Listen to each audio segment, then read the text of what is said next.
Welcome to Military Leadership Methods Transition to Leadership series. Today, we're going to use some stories and this sand table to talk about 3 key steps to stepping into a new leadership role. Now, in the military, we use the phrase shoot, move, and communicate to define what you should be doing on the battlefield if you're running in a leadership position.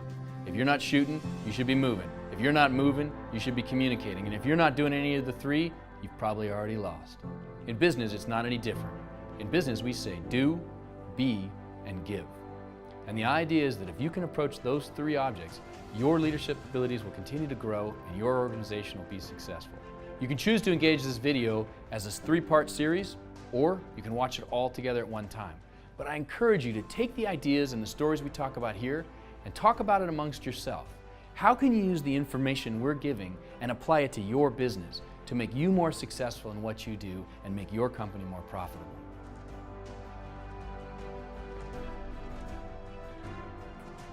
The first video in our series today is talking about do. Do translates to action.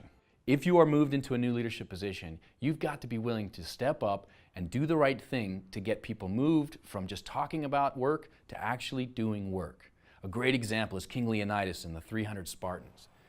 There was a place called the Gates of Thermopylae. It wasn't actually a gate, it was a road. And they made a movie about it called 300. But that was more suited for a high school football game where people sit around and flex their abs.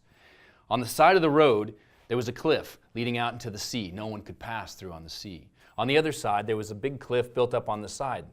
No one could climb that cliff to get up and around the Spartans. So the Spartans knew the Gates of Thermopylae, the gates of fire, would be the place to stay and protect against the million-man Persian army that was coming in from the north. As the Persians moved forward and started to line up, they recognized that they had to make a choice to canalize things a little better into their zone. And so the Spartans stood around and started arguing about where they should put their wall. Some place to direct the Persians down into one key local spot where they could fight them. Now, the lieutenants, the captains, the sergeants, they started debating, should we put the wall up towards the front where we can provide a defense in depth? Should we put it in the back, which will bring them all into this narrow channel and then be able to push them back? Well, while they were talking about it, they looked over to ask the king, King Leonidas, where he would put the wall. And they saw him, and he's walking out into the middle of the road, and he set a rock down. And then he turned around, walked back, picked up another rock, and set the second rock down. All discussion ceased. They had the example, they had action, and they knew this was where the wall was going to go. All talking ceased, and the whole crew put down their weapons and started building, and they put the wall up. Because it was more important to have that piece of action in place, to have momentum started, so that they could then prepare for the fight, than it was to debate about the difference of 10 meters here or there. That impetus for action helped them be successful, where they held off a million-man army for 6 days, ultimately slowing the Persian advance.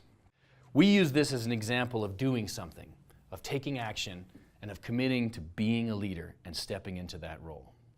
Now, the second thing you have to think about is when you just jump into gear. We were in Baghdad, and we had just taken the city again, and we were holding up on different intersections, on different road crossings. So we would stand and we would watch people coming in and out. Commerce was beginning again. People were moving freely about the city. But we had to keep alert and stay ready for any kind of enemy reattack or a force that wanted to come in and take advantage of our not being traveling through the open desert, being exposed in the city. We had this one road ran north and south through downtown Baghdad, and over it was a bridge. And we were standing on the bridge guarding it, and the bridge came down on either side to land, and underneath the bridge the road traveled.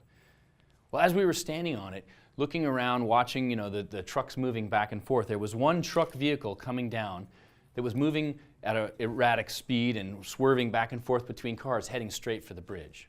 Now, it wasn't driving at freeway speeds, it was going 20 or 30 miles an hour. And we looked over, and all the Marines lined up on the fence looking over the bridge, were watching this truck come, trying to figure out what to do.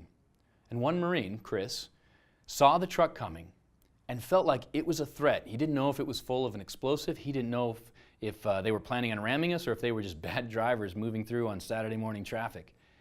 Chris jumped off the bridge, leapt to the ground 8 to 12 feet below, and ran out towards the truck.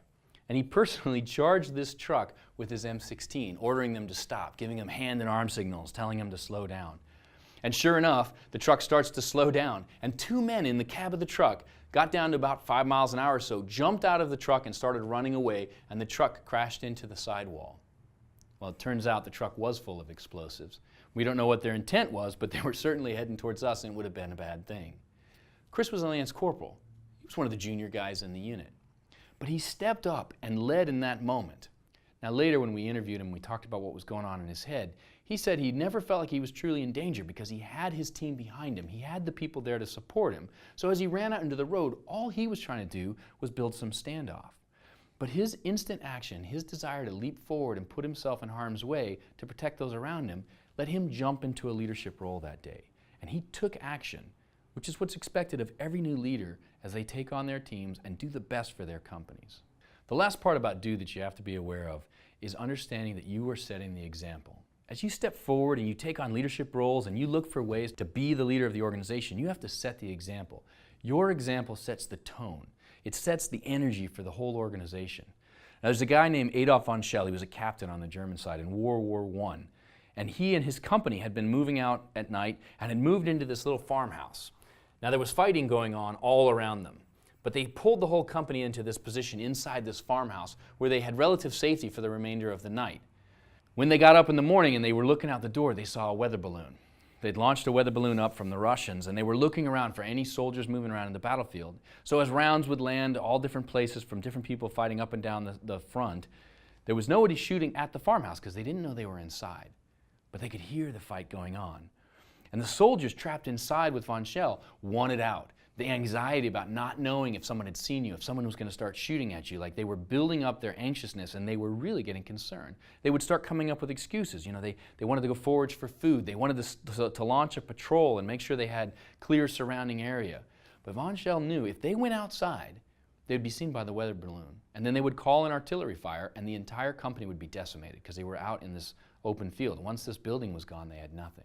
So he had to force them to stay inside, and that made everybody uncomfortable. At one point, he realized he had to set the example, do something to change the tone in the room. So he dragged his company barber out, went out by the front door, and he sat down in the chair and had them cut his hair. And so with the Captain von Schell sitting in the front door, he's getting the haircut. And every now and then a bomb would land or an explosion from artillery would go off, and he would jerk his head as he would duck down.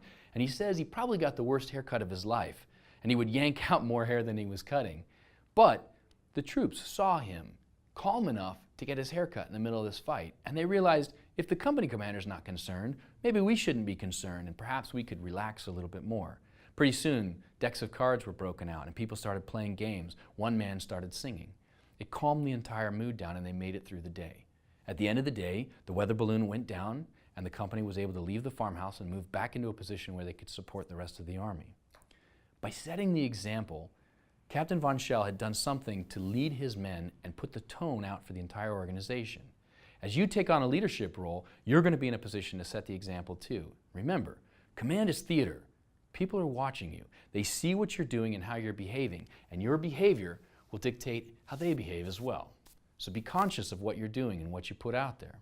These are important things as you think about how action plays a first role in shoot, move, and communicate, or do, be, and give. And action, as the first step, is critical.